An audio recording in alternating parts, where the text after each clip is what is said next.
بسم اللہ الرحمن الرحیم۔ السلام علیکم۔ روزانہ واقعات سننے کے لیے اس چینل کو سبسکرائب کریں۔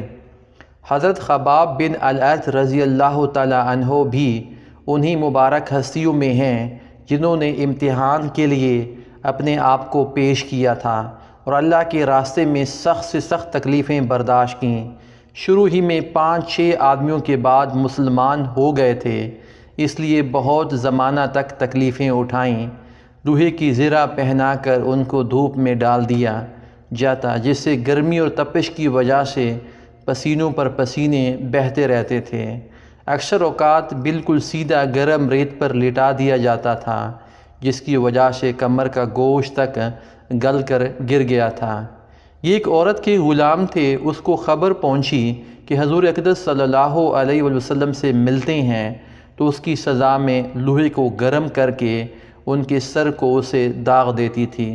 حضرت عمر رضی اللہ تعالیٰ عنہ نے ایک مرتبہ عرصے کے بعد اپنی زمانہ خلافت میں حضرت خباب رضی اللہ تعالیٰ عنہ سے ان تکالیف کی تفصیل پوچھی جو ان کو پہنچائی گئی، تو انہوں نے عرض کیا کہ میری کمر دیکھیں۔ حضرت عمر رضی اللہ تعالیٰ عنہ نے دیکھ کر فرمایا کہ ایسی کمر تو کسی کی دیکھی نہیں۔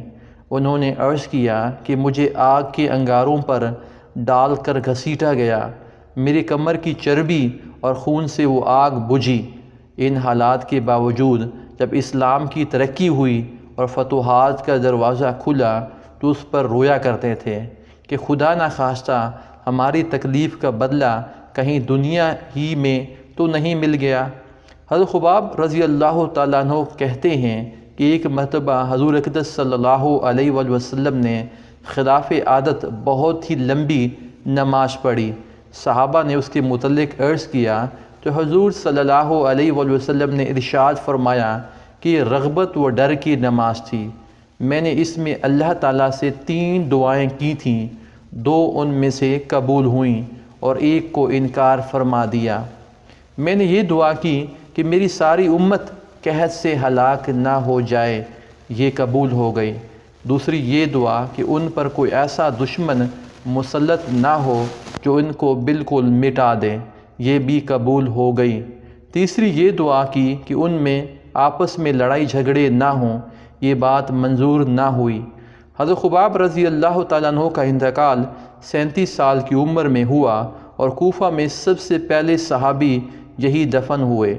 ان کے انتقال کے بعد حضرت علی رضی اللہ تعالیٰ عنہ کا گزران کی قبر پر ہوا تو ارشاد فرمایا اللہ خباب رضی اللہ تعالیٰ عنہ پر رحم فرمائیں، انہیں اپنی رغبت سے مسلمان ہوا اور خوشی سے ہجرت کی اور جہاد میں زندگی گزار دی اور مصیبتیں برداشت کیں۔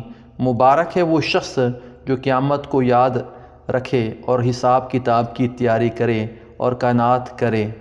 جزاک اللہ خیرہ۔